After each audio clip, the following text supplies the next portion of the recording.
Gooftaa Yesuus koosi dhufe gara koo guyyaa rakkina koosi qabe harka koo eessattuun argamu kan akka kee Yesuus falmata lubbuu koo ulfaatu abbaa koo eessattuun argamu kan akka kee Yesuus falmata lubbuu koo ulfaatu waaqa koo falmata lubbuu koo ulfaatu abbaa koo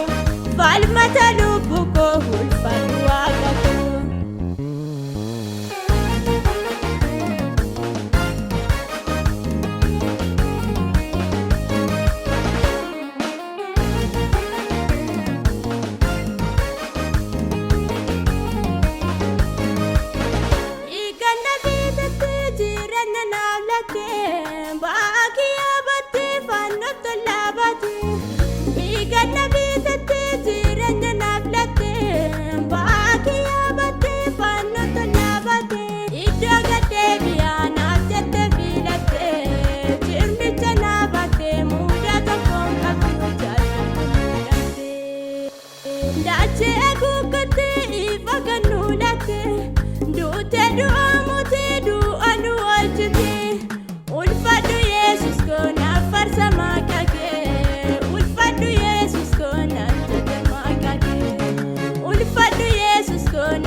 Yesuus ko nama hundumaafuu yaada gaarii qabda.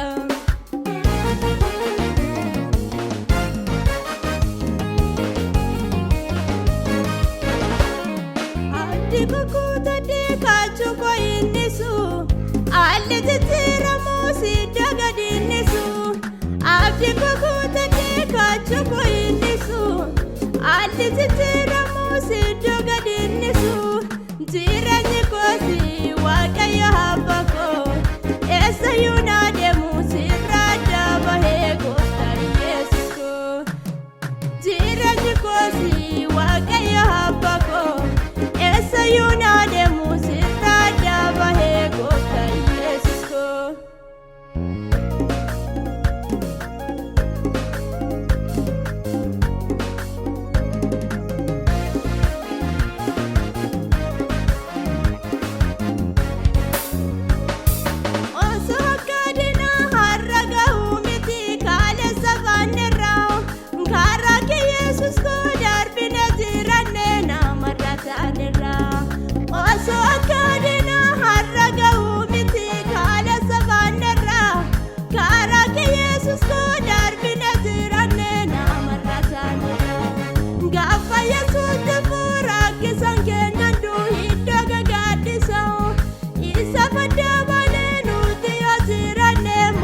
dabarsee taasuma sillatu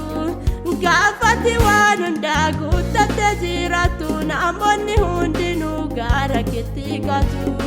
guyyaa rakkina kee hunduu si baaqatu kan akka Yesuus eessattuun argamu olmanni nuuf olee maalittuu madaalamu kanaaf Yesuus koo gocha falmaa kan kee caallisuun danda'u naan dubbadhaa kan kee kanaaf Yesuus koo gocha falmaa kan kee caallisuun danda'u naan dubbadhaa kan kee kanaaf Yesuus koo haanoo garummaa kee caallisuun danda'u naan dubbadhaa kan kee kanaaf Yesuus koo haanoo garummaa kee caallisuun danda'u naan dubbadhaa kan kee.